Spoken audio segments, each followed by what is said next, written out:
to the Read-Aloud Revival podcast. This is the podcast that helps you make meaningful and lasting connections with your kids through books.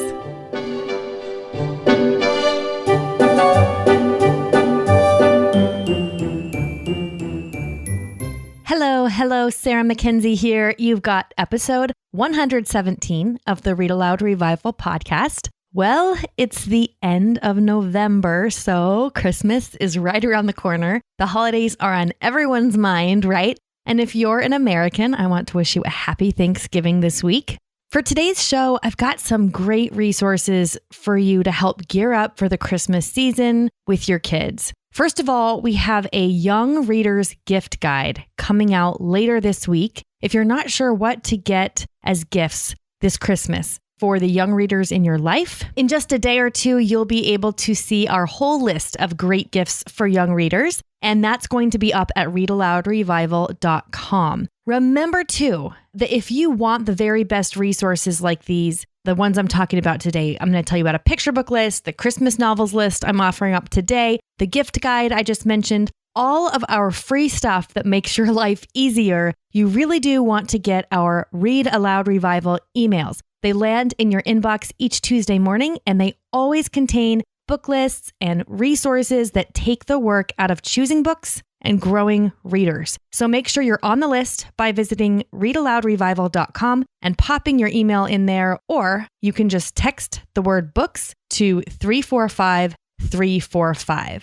That's the word books, and you text it to 345-345. Okay, I want to make sure you know about our picture book list for December, which is packed to the gills with Christmas picture books. In fact, we've just updated that list, so we made a mile-long list miles longer. I personally read hundreds of Christmas picture books, and then I collected the very best onto this list. From favorites like Tommy DePaola's Merry Christmas Stregonona and The Clown of God, to Jan Brett's Gingerbread Christmas and The Wild Christmas Reindeer, to newer titles like 'Twas the Evening of Christmas by Glenys Nellist, some of our family's favorites like The Baker's Dozen, The Apple Tree Christmas, and Mr. Willoughby's Christmas Tree. And then everything in between. There's a big old list, something for everybody. We've got dozens and dozens of fantastic selections for you. It's all in our December picture book list. Now, you can get that whole list for free on the website. You can also download a printable version of it, which is handy if you're going to the library or the bookshop, and you can check things off either as you borrow them from the library or as you read them aloud with your kids. So you can get them on the website at readaloudrevival.com/Christmas. That is where I'm putting everything from today's show. So if you hear something recommended on today's show, you want to go to readaloudrevival.com/Christmas, and you'll be able to find it all there. That picture book, that Christmas picture book, will be linked to right there at readaloudrevival.com/Christmas as well. And when I mentioned earlier that you could text the word books to the number 345-345, if you do that, you will get, we actually email you our lists directly, including this fabulous list of Christmas picture books, but many, many others as well. So joining our email list by texting the word books to 345-345 will give you the list as well. There are some really neat and meaningful things you can do at Christmas time with your reading. You could, for example, I know lots of families who do this. They stock up on Christmas picture books from the library, from their collection that they've grown over the years, from thrift stores and used bookstores, and then wrap them and put them all in a basket. So all of these wrapped books in a basket. And then each day, one book gets to be unwrapped and read aloud, which is, I think, especially wonderful because it reminds us as we're unwrapping this gift of a book that reading is a gift and it's something to be delighted in and looked forward to. And this is just a fun tradition. So there's an idea if you're looking for some kind of simple way to brighten up the Christmas season and also focus on things that matter most, like connecting with your kids and making warm family memories, then wrapping picture books and opening one each day is a great idea. I'm just going to admit I've never done this.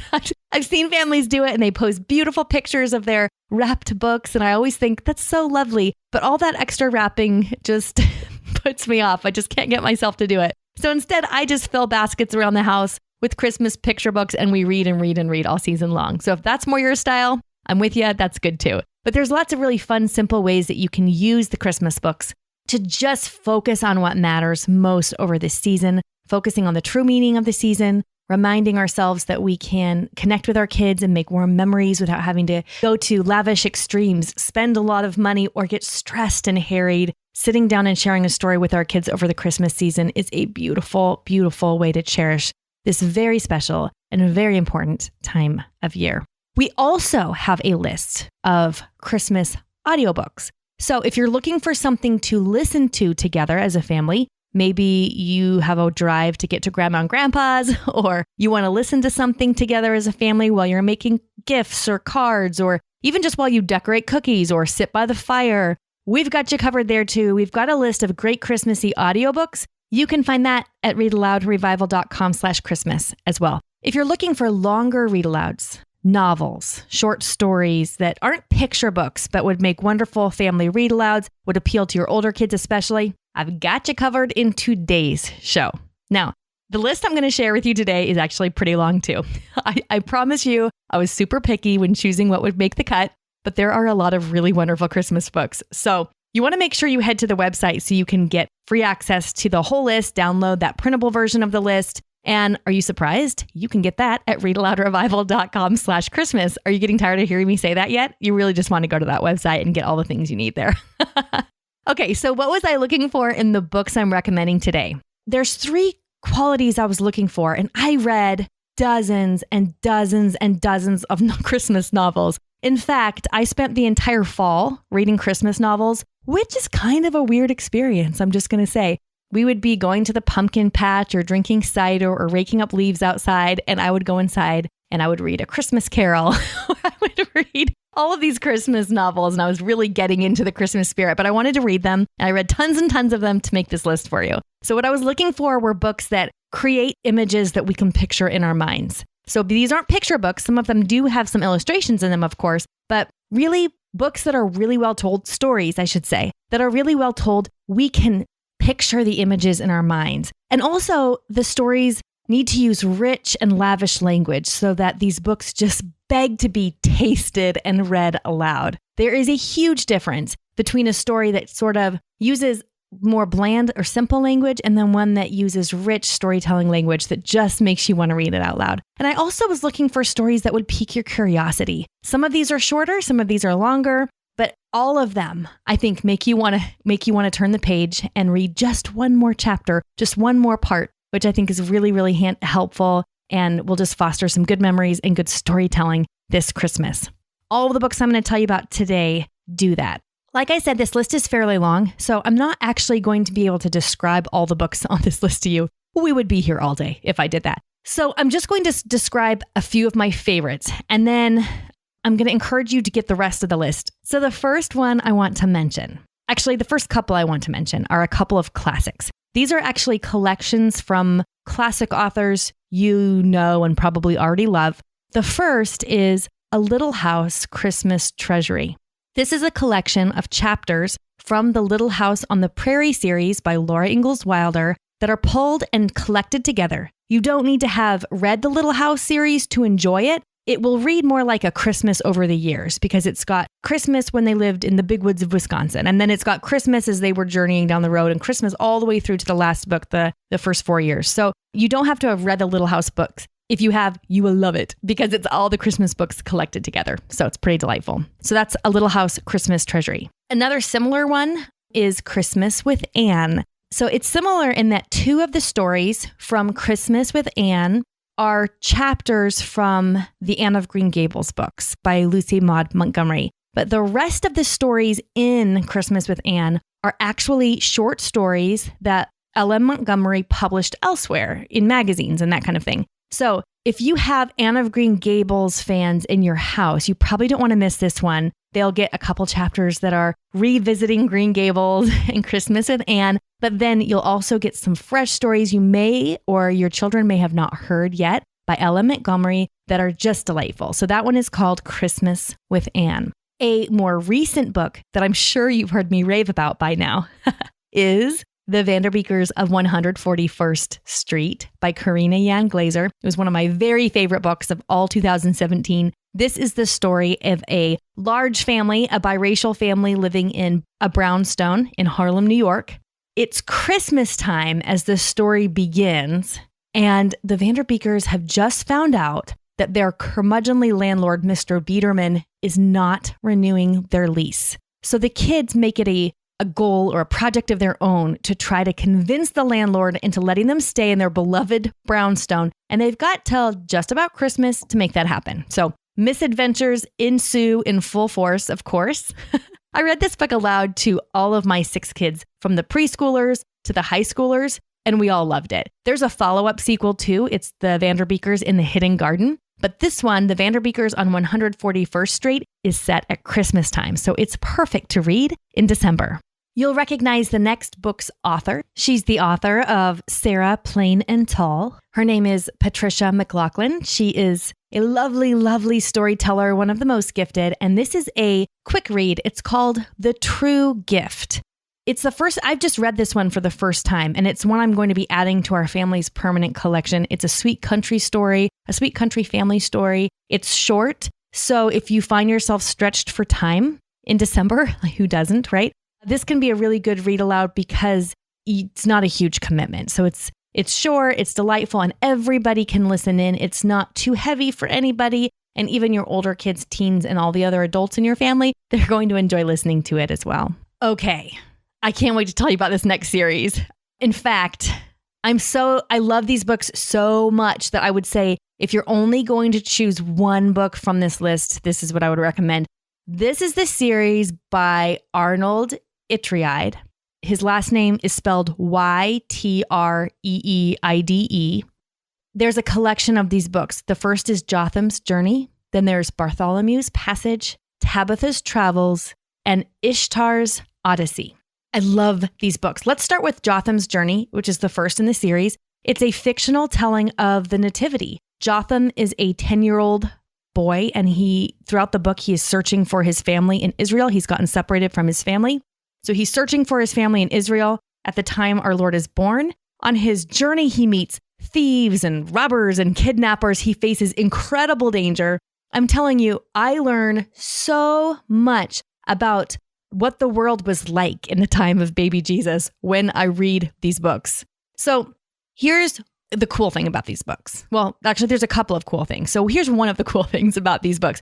The authors divided up the chapters so that you could theoretically read a chapter each day throughout Advent. It's been written almost like a devotional. I think that actually says that on the cover. So you could read a chapter each day during Advent and you'd land at the birth of Christ on Christmas Day.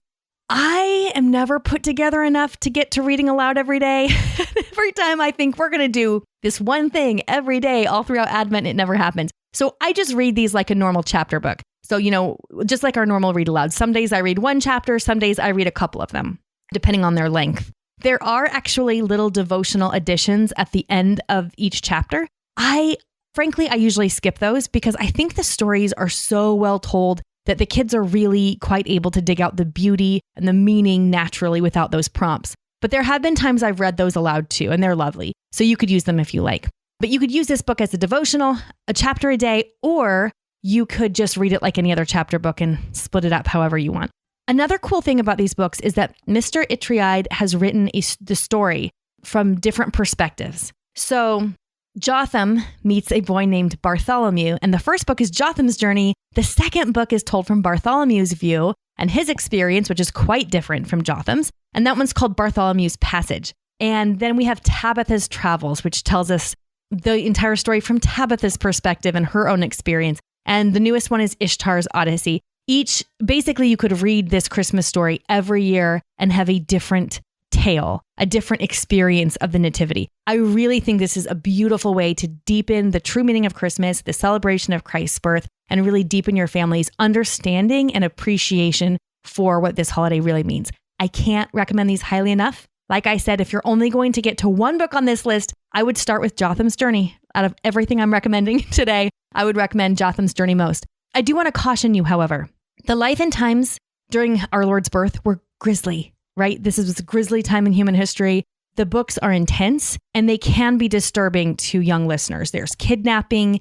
I'm not going to say exactly some of the different punishments, but if you can think of punishments for thievery, stealing with your hands, things like that come up in the story. So if you have younger kids or sensitive readers, you want to know that ahead of time. I generally recommend these books for kids who are about 10 and up. I think I started reading them with my kids when my son was 9 and he was fine. So it just kind of depends on your kid and how sensitive he or she is.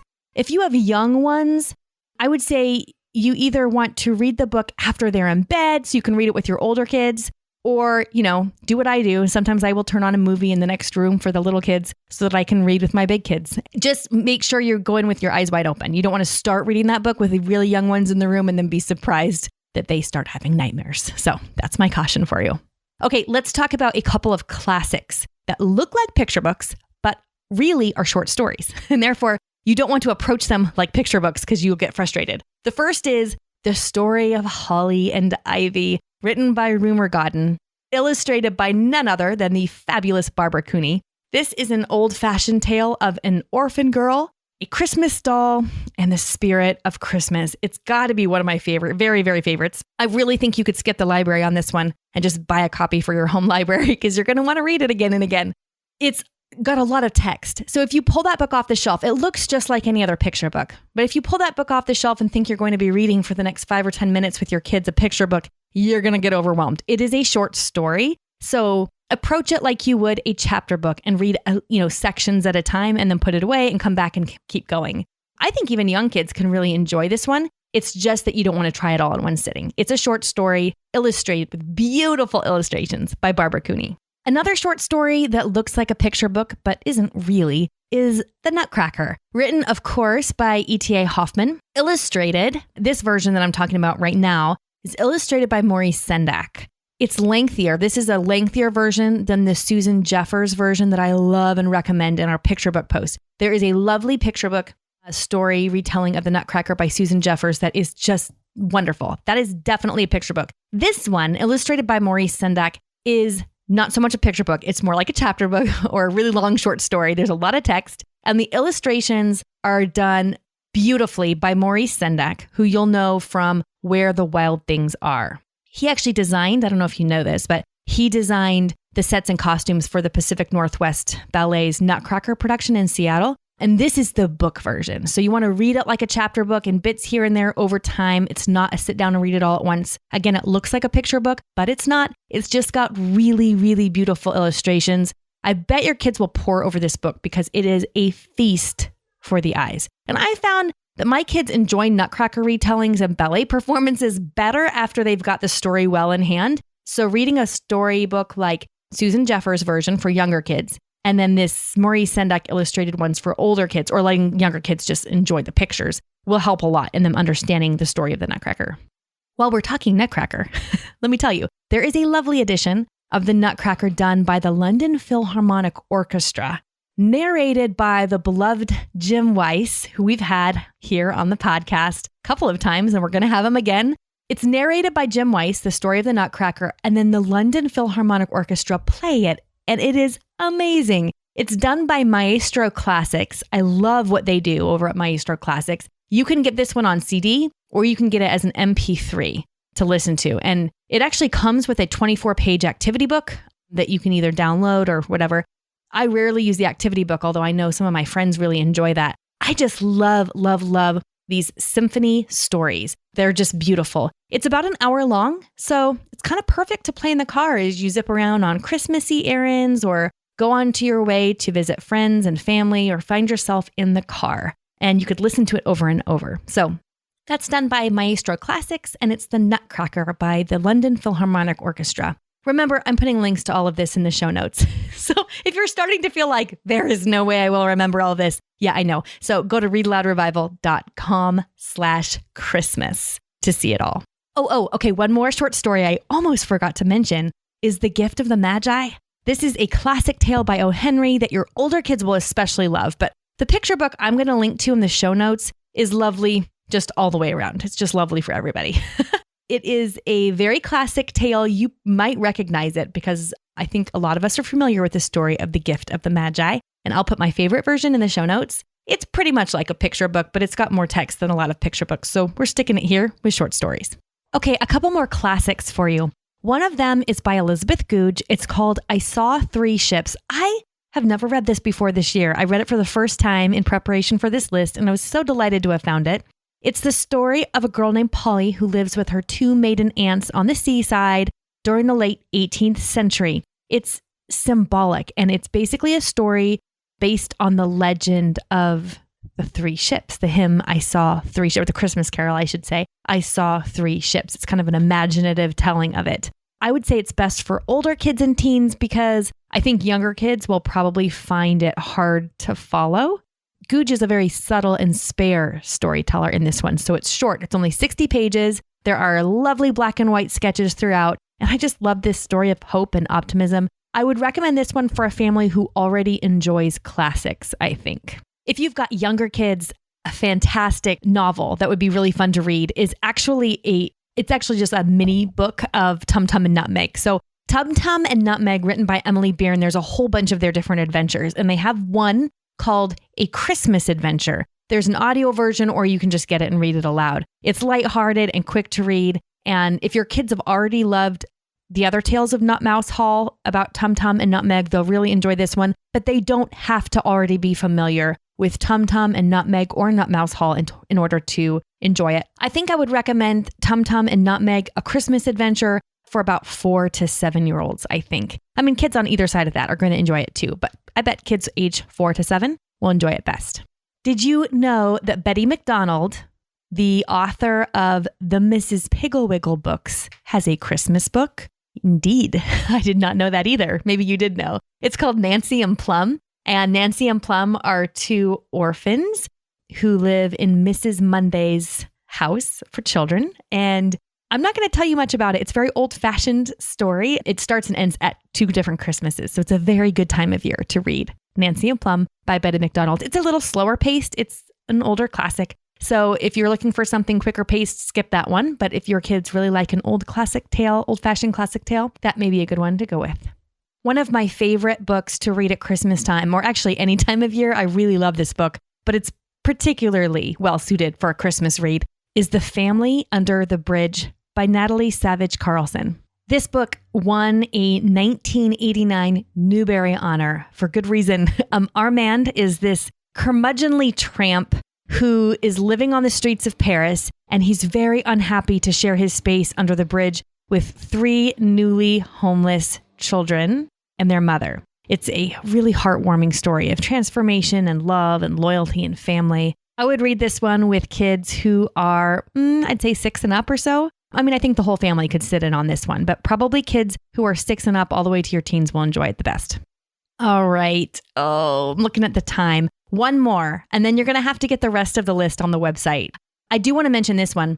A new to me book that I just recently read for the first time is called A Boy Called Christmas by Matt Haig. I'm shifting here because this is a entirely secular book. It tells a made-up fantasy story about the childhood of Santa Claus, and it's just plain fun. I read it in 2 days because it was such a delight. Haig is really a gifted storyteller. So it's not historical in any fashion. So you and your kids aren't going to learn or hear about the real Saint Nick in A Boy Called Christmas. It is a fantasy story, a Christmas story sprinkled with magic and whimsy.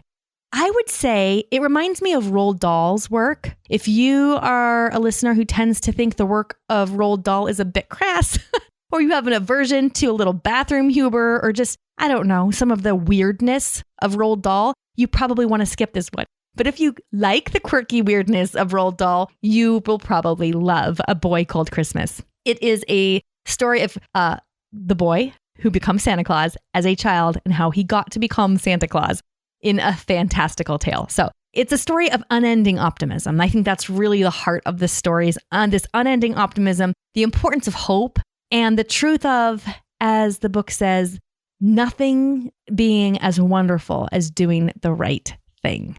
Okay, so the rest of the list is at readaloudrevival.com/Christmas. The picture book list is there. The audiobook list is there. I will also link to our gift guide as soon as it's up, which is coming up very, very soon, so you know what to get your young readers this Christmas. And there's, of course, going to be just lots and lots of books there for you to enjoy. There are going to be some books that are really handy for kids to read on their own. So just as an example, Andrew Clements, who's the author of one of my favorite books, Frindle, he wrote a book called The Last Holiday Concert that I think is probably best as a read alone. It's a really enjoyable read, I'm not sure it's a great read aloud, but I think it's just a lovely read alone. I also like all of the historical American Girl Christmas books. I don't think they make these anymore, but the old ones are great, like Felicity's Surprise, Molly's Surprise, Samantha's Surprise, Addie's Surprise, Josefina's Surprise. You get the idea. Those are all really well done. And again, I think those are probably best as read-alongs, and so we're going to put those in the list as well. Okay, I really do have to stop talking or we're going to be here all day, and I want to hear what the kids have to say. So don't forget to go to readaloudrevival.com/Christmas to get everything we talked about. And now let's hear from the kids.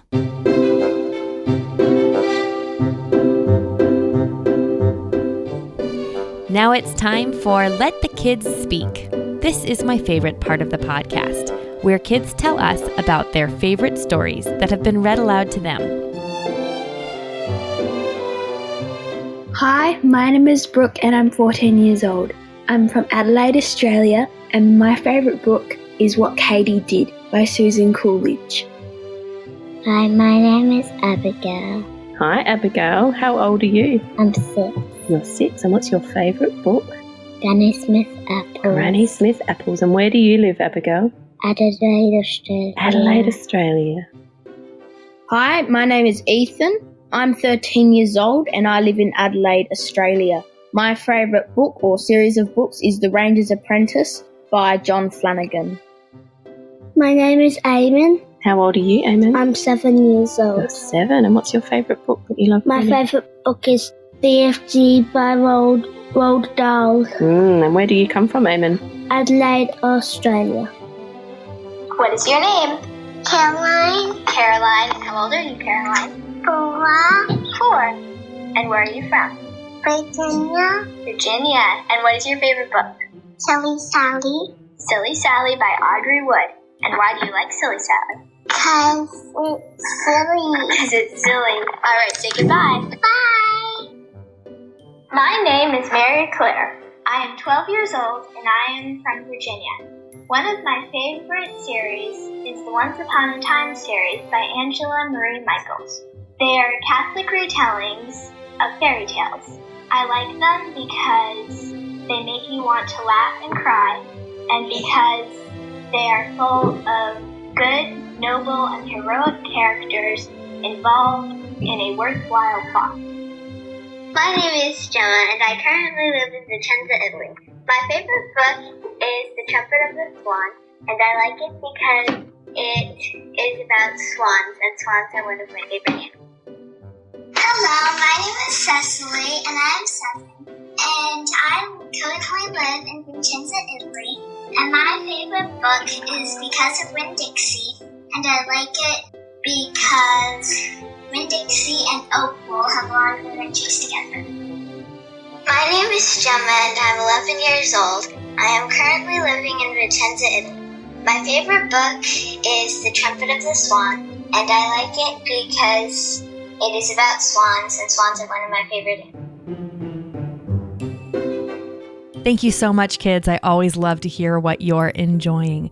Don't forget that you can get all of the Christmas lists, the picture books, the novels, the audiobooks, the gift guides, everything you need to have a great Christmas at readaloudrevival.com/Christmas. Thank you so much for listening. I hope if you are celebrating Thanksgiving this week that you have a wonderful Thanksgiving, and I'll be here in your earbuds next week at the same place, same time. Until then, go make meaningful and lasting connections with your kids through books.